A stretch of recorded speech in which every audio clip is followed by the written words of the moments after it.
ውድ እህቴ በቅድሚያ ወደ ምክሮቼ ከመግባቴ በፊት አንድ ነገር ልብ እንድትይ እፈልጋለሁ። እሱም ስመክርሽ ዲናችን ተዋወሱ ስለሚል ነው። የምመክርሽ አላህ ትልቅ ጥንካሬና ጽናት ሰጥቶሽ ከኔ የሰማሽውን በበለጠ ደረጃ ልታስተላልፊ ትችያለሽ በሚልና ነገ የቅጣት ሰለባ እንዳትሆኝ ከመፈለግ የተነሳ ስለሆነ እባክሽን ከልብሽ አድምጪ። ውድ እህቴ ሒጃብሽ ሰፋ ያለና ረዘም ያለ ይሁን። አካሄድሽ ረጋ ያለና አደብ የተላበሰ ይሁን። በየቀኑ ብታጠፊ በየቀኑ ወደ አላህ ተመለሺ። ባለባበስሽና በስነ ምግባርሽ ለሌሎች ሴቶችና ለሴት ልጆችሽ ምሳሌ ሁኚ።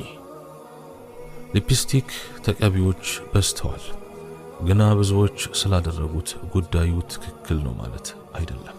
ጸጉር የሚያስተክሉም የተወጣጠረ ልብስ የሚለብሱ አጫጭር ልብስ ሰውነትንም ገላልጦ የሚያሳይ የፈለገ ያህል ሙሉ የለበሱ ቢመስሉ ቅርጽን የውስጥ ሰውነትን የሚያሳይ የሆነ አለባበስ የለበሱ ብዙ አሉ።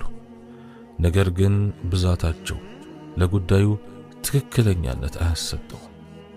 አዝማሚያው ያላማረሽን ቅርርብ ባጭር ቁረጭ።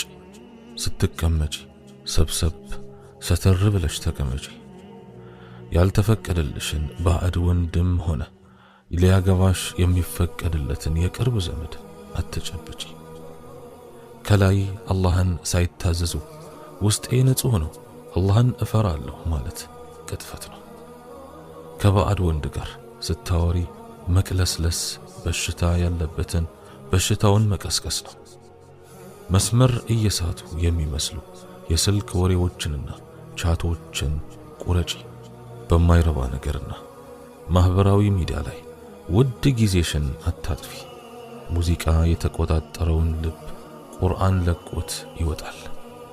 ይህንን እወቂ። እየተኳኳሉና እየዘለሉ አላህንና መልእክተኛውን ዓለይሂ ሰላቱ ወሰላም እወዳለሁ ማለት ውሸት ነው። ሒጃብና ኒቃብ እየለበሱ መጥፎ መስራት የኢስላምን ንጽሕት የሙስሊምን ስም ጭምር ማጠልሸት ነው።